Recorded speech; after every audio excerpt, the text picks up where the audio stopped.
Mechi mbili za mwisho amemaliza na Nsingizini, hajapata alama 3 katika ardhi ya nyumbani Benjamin Mkapa, si ndio? Kama hajapata unategemea atapata alama gani?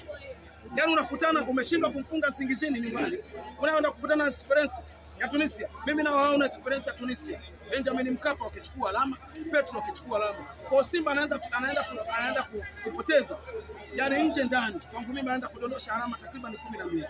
Bwana, umemsikia vizuri captain? Mimi nimemsikia vizuri na nimempongeza kaongea vizuri. Ila ukimzungumzia Bowen, unazungumzia boost kwenye ligi hii. Kwa sababu tunazungumzia mimi hapa tokea ligi hii ianze, kama kuna striker chini hapo wewe, kuna mtu kafunga goli 2 mechi moja, unatembea uchi mpaka Kigoma. Na kuambia lile sigarasa, mechi moja na golizi 2. Tokea ligi yetu ianze hakuna mtu alotokifanya hicho, ndio kwanza Boeli. Na kama kuna mtu kafanya hivyo, mimi natembea uchi mpaka Kigoma. Kwa hiyo ukimtaja Boeli uwe na nidhamu na heshima ya kumtaja, ambayo kwenye ligi yetu tokea ianze mwaka huu yeye ndio kaweka timu 2, hakuna mwingine yeyote. Kwa hiyo sio tumewaona wamepata ushindi, tumewaona marefa wanakuja kukirudia walichokifanya mwaka jana.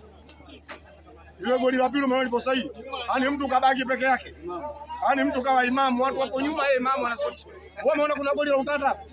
Sisi tunawaambia waendelee na mipango ya refa. Sisi sio milima, tutaonana. Sisi sio milima, tutaonana. Salamu tunawaambia. Ukimwona mwenzako ananyolewa, wewe tia maji. Hawa washachukua 4.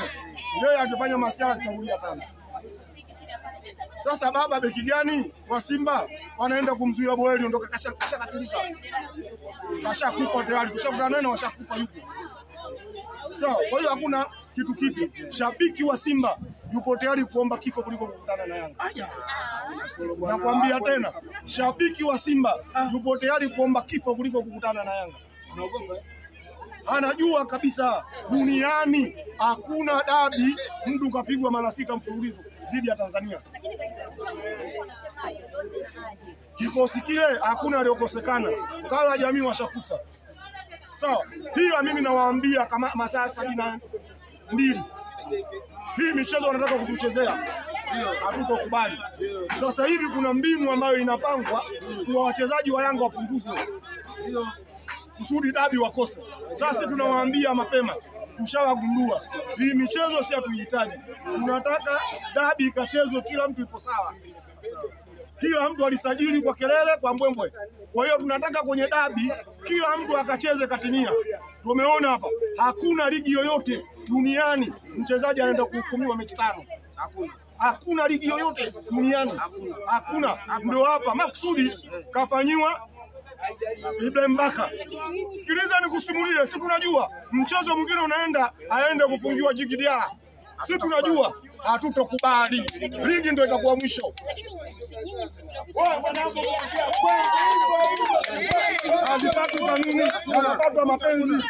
Sisi tunaongea ukweli. Sawa? Hazifuatwi